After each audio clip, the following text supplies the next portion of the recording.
నమస్తే, నా పేరు తేజస్విని. బీసీఎన్ న్యూస్ కి స్వాగతం. ముందుగా ముఖ్యాంశాలు. రాజధాని ప్రాంతంలో 64,000 కోట్ల రూపాయల విలువైన టెండర్లు పిలిచామని మే 2వ తేదీన ప్రధాని మోదీ చేతుల మీదుగా రాజధాని పనులకు రీలాంచ్ జరుగుతుందని తెలిపిన మంత్రి నారాయణ. అనీమియా లేని జిల్లాగా ప్రకాశంను తీర్చిదిద్దేందుకు ప్రతి ఒక్కరూ కృషి చేయాలని పిలుపునిచ్చిన రాష్ట్ర సాంఘిక సంక్షేమ శాఖ మంత్రి డోలా శ్రీ బాల వీరాంజనేయ స్వామి. మా పార్టీ ప్రతిష్టను దెబ్బతీసేందుకు చంద్రబాబు లిక్కర్ కేసుల్లోకి మమ్మల్ని లాగుతున్నాడు, పోలీసులు ఆయనకు వంత పాడుతున్నారని విమర్శించిన వైసీపీ మాజీ ఎమ్మెల్యే టీజీఆర్ సుధాకర్ బాబు.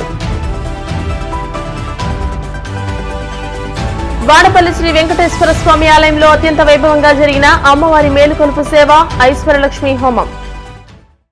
రాజధాని ప్రాంతంలో 64,000 కోట్ల విలువైన టెండర్లు పిలిచామని మంత్రి నారాయణ వెల్లడించారు. మే 2వ తేదీన రాజధాని నగరంలో జరిగే బహిరంగ సభలో ప్రధాని మోదీ పాల్గొంటారని అన్నారు. ఆయన చేతుల మీదుగా రాజధాని పనులకు రీలాంచ్ జరుగుతుందని అన్నారు. అనంతరం గుంటూరు రేంజ్ ఐజీ త్రిపాఠితో కలిసి ప్రధాని సభకు వచ్చే రోడ్లు, పార్కింగ్ ప్రాంతాలను ఆయన పరిశీలించారు. ఆ రోజు కిలోమీటర్ల మేర రోడ్ షో జరుగుతుందని తెలియజేశారు. ఈ యొక్క వర్క్స్ని మళ్ళా ప్రధానమంత్రి చేతుల మీదే పునఃప్రారంభించాలని ముఖ్యమంత్రి గారు నిర్ణయించి వారిని ఇన్వైట్ చేశారు.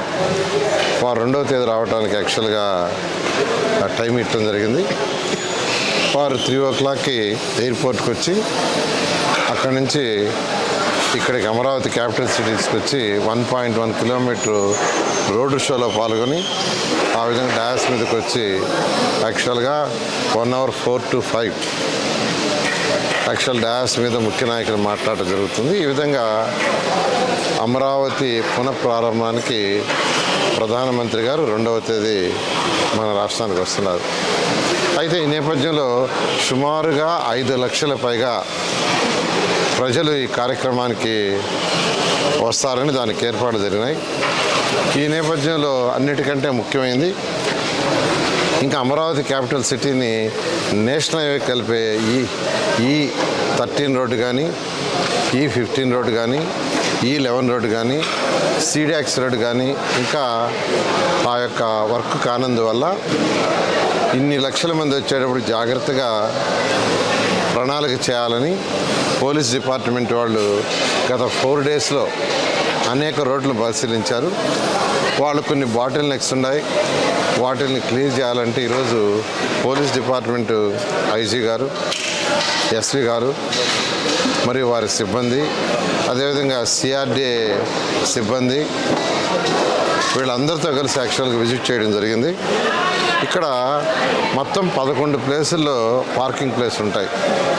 11 ప్లేసుల్లో పార్కింగ్ పడుతున్నారు, ఎటువంటి ఇబ్బంది లేకుండా 11 ప్లేసుల్లో. వెన్యూకి రావడానికి 8 రోడ్లు ఉన్నాయి. వెన్యూకి రావడానికి 8 రోడ్లు. ఒకటి మంగళగిరి నుంచి వచ్చే 2 రోడ్లు ఉన్నాయి, తాడేపల్లి నుంచి వచ్చేది 1 రోడ్డు ఉంది, వెస్ట్ బైపాస్ కూడా యాక్చువల్గా వెస్ట్ బైపాస్లో కూడా వచ్చి ఈ యొక్క వెన్యూకి వచ్చేదానికి ఏర్పాట్లు చేశాం. అదేవిధంగా ప్రకాశం బ్యారేజ్ నుంచి వచ్చి 2 రోడ్లు వస్తున్నాయి. అదేవిధంగా తాడికొండ నుంచి 1 రోడ్డు, హరిశ్చంద్రాపురం నుంచి 1 రోడ్డు.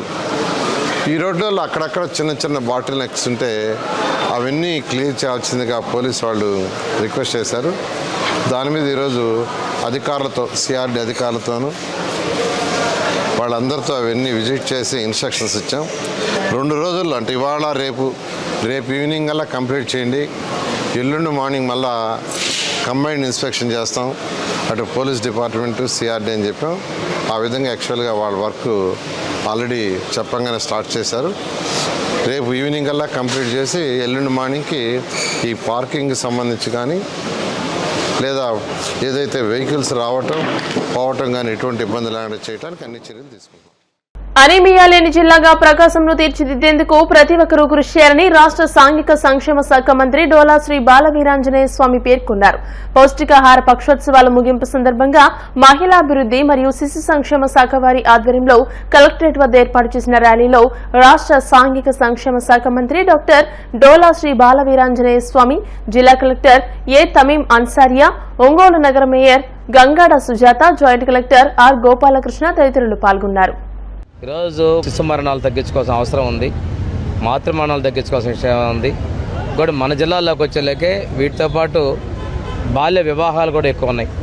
ఇవన్నింటినీ కూడా మనం ఒక సమీకృతంగా తీసుకొని ఈ కార్యక్రమాలు ఏదంటే పోషణ పట్టువాడి కింద మన కార్యక్రమాలు తీసుకుంటున్నాం. జిల్లాలో రోజుకొక థీమ్తో గ్రామ స్థాయి వరకు కూడా కార్యక్రమాలు తీసుకుంటున్నారు. దీనిలో పిల్లలకి తల్లిపాలు శ్రేయస్కరం అనేది, తల్లిపాలు ఎక్స్క్లూజివ్ తల్లిపాలు మాత్రమే పట్టాలని, ఆ తర్వాత వచ్చేసరికి వీనింగ్ చేసుకోవటం, ఆ నెక్స్ట్ వచ్చేసరికి పిల్లల్లో మొదటి 1000 రోజులు వాళ్ళు పాల నుంచి ఆహారంలోకి మారిన తర్వాత భోజనంలోకి కావాల్సినటువంటి న్యూట్రిషన్ ఏది ఇవ్వాలి అనే మీద అవగాహన కల్పిస్తూ దీనికి సంబంధించినటువంటి టెక్నాలజీని కూడా అంగన్వాడీ కేంద్రాలకి మనం అందజేస్తాం. ఎందుకంటే పిల్లల్లో వికాసాన్ని గుర్తించడం కోసం ఇది శిక్షణ కూడా ఇవ్వడం జరుగుతూ ఉంది. దీంతోపాటు కామన్గా వచ్చేటువంటి క్వాషియార్కర్, మెరాస్మస్, ఎనీమియా ఈ 3 వ్యాధులను కూడా గుర్తించి వాటికి చికిత్స అందే విధంగా కూడా చర్యలు తీసుకుంటున్నారు. ఎనీమియా రహిత జిల్లాగా తీసుకురావాలనేది లక్ష్యం. ఈ లక్ష్యాన్ని మనస్ఫూర్తిగా నేను అభినందిస్తున్నా. దీని విషయంలో అధికారులు, ముఖ్యంగా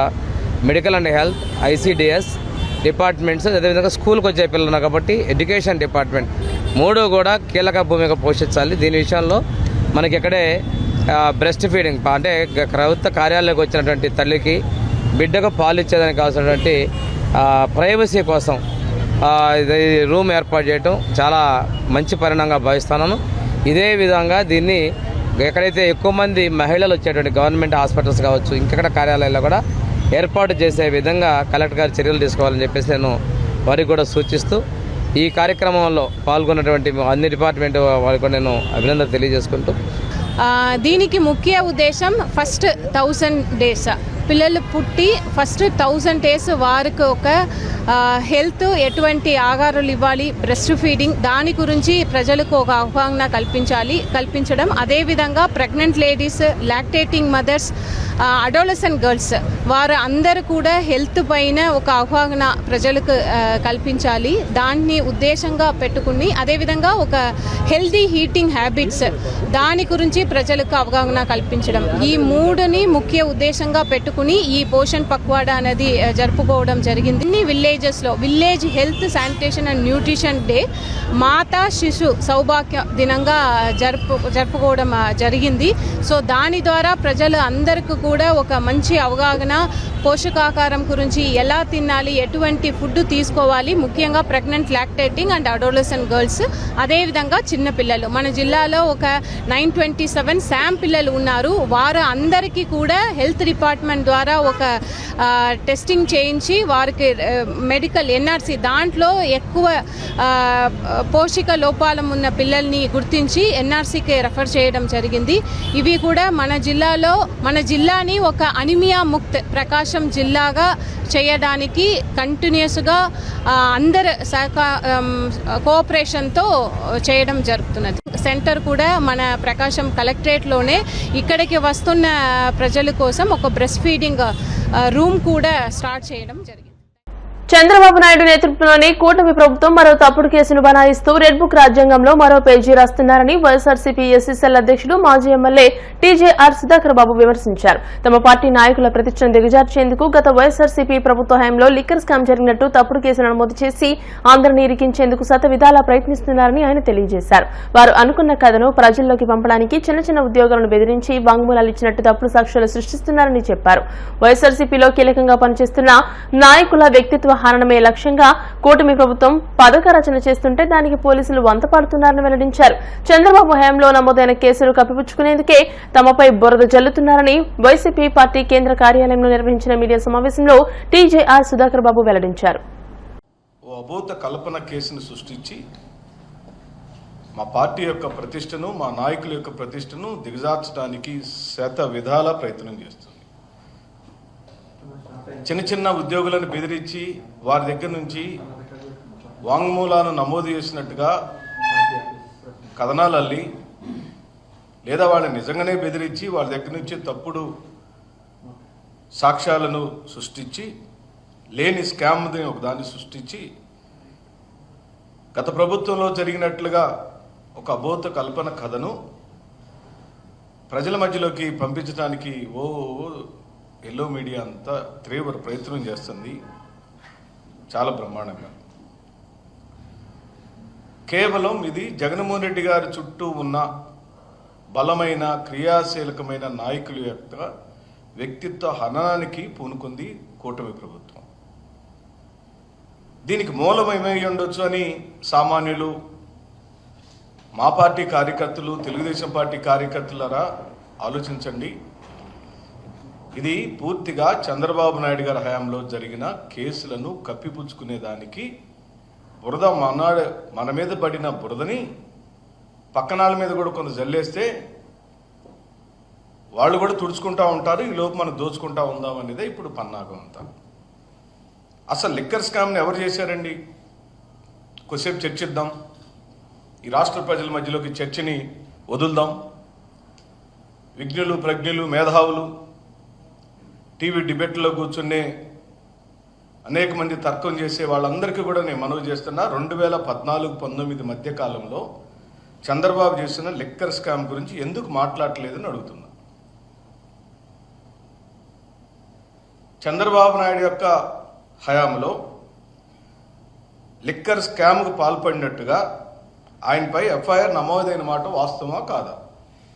ఆ కేసు వైఎస్ఆర్ కాంగ్రెస్ పార్టీ హయాంలో జరిగింది కాబట్టి మేము అక్రమంగా పెట్టామని మా మీద ఆ రోజు మాట్లాడారు. అసలు ఎఫ్ఐఆర్ అయిందా లేదా? ఆ కేసు పెట్టింది ఎవరు? సుధాకర్ బాబా లేకపోతే వైఎస్ఆర్ కాంగ్రెస్ పార్టీ కార్యకర్త? అది సిఐడి స్వయంగా మంగళగిరి పేరుతో, మంగళగిరి అమరావతి పేరుతో ఎఫ్ఐఆర్ నంబరు 16/2022లో కేసు నమోదైన మాట వాస్తవమా కాదా? మరి ఈ కేసు సంగతి మాట్లాడకుండా ఆ కేసు సంగతి అలాగే ఉంచి ఈ ప్రభుత్వం కొత్త కేసులు బనాయించే కార్యక్రమం ఎందుకు చేస్తుంది? 2014-19 కాలంలో నువ్వు స్కామ్ చేసావని, నీ అనుకూలమైన డిస్టిలరీలకు అనుమతులు ఇచ్చావని, వాళ్ళ దగ్గర నుంచి ఆర్డర్లు తీసుకున్నావని, విచ్చలవిడితనంగా మద్యాన్ని అమ్మేవని నీ మీద ఆనాటి సిఐడి నీ మీద కేసు పెడితే, నువ్వు దాంట్లో A3 అయితే, A1 ఆ రోజు ఉన్నటువంటి ఎక్సైజ్ కమిషనర్ అయితే, A2 కొల్లు రవీంద్ర గారు అయితే, ఆ కేసు నమోదై ఉన్నది కదా. ఆ కేసు ఏమైందని అడుగుతుంది వైఎస్ఆర్ కాంగ్రెస్ పార్టీ. 2014-19 మధ్య కాలంలో కుంభకోణానికి సంబంధించి నమోదైన ఈ ఎఫ్ఐఆర్లో A3గా ఉన్న చంద్రబాబు నాయుడు గారిని ఈ రోజు వరకు ఎందుకు ఇప్పుడున్న సిఐడి ప్రశ్నించలేదు? ఆ కేసు సంగతి ఏమైందో ఈ ప్రజలకు చెప్పాలి కదా. నేను సవివరంగా చెబుతున్నా. SPY agro industries, SPY Reddy గారికి సంబంధించిన, నంద్యాల MP గారికి సంబంధించిన డిస్టిలరీ, అయ్యన్న పాత్రుడు గారికి చెందిన విశాఖ డిస్టిలరీ, మాజీ మంత్రి యనమల రామకృష్ణుడు, వెంకడు, పుట్టా సుధాకర్ యాదవ్కు సంబంధించిన AMK డిస్టిలరీలకి అప్పట్లో అడ్డగోలుగా మేలు చేకూర్చడానికి చంద్రబాబు నాయుడు ప్రభుత్వం అడ్డదారులు దొక్కిన మాట వాస్తవమా కాదా? కోనసీమ తిరుమలగా వర్ధిల్లుతున్న వాడపల్లి శ్రీ వెంకటేశ్వర స్వామి ఆలయంలో బుధవారం ప్రత్యేక పూజలు వైభవంగా నిర్వహించారు. మంగళ వాయిద్యాలను శ్రీ స్వామి అమ్మవార్లకు మేల్కొల్పు సేవను నిర్వహించిన అనంతరం ఐశ్వర్యలక్ష్మి హోమాన్ని జరిపించారు. అర్చకులు శ్రీ స్వామి అమ్మవార్ల వసంత మండపంలో అష్టోత్తర పూజలు నిర్వహించగా ప్రత్యేక అలంకరణలో ఉన్న స్వామిని దర్శించుకుని భక్తులు తరించిపోయారు.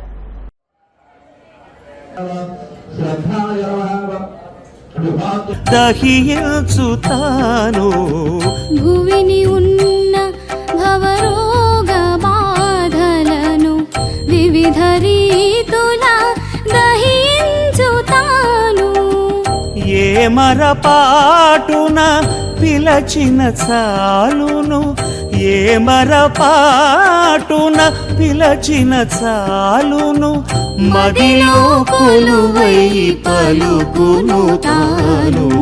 అడిగిన తడవుగా వరములు కురవగా, అడిగిన తడవుగా వరములు కురవగా, శేషాచలమే వరముల. ఇప్పుడు కాసేపు ప్రకటనలు.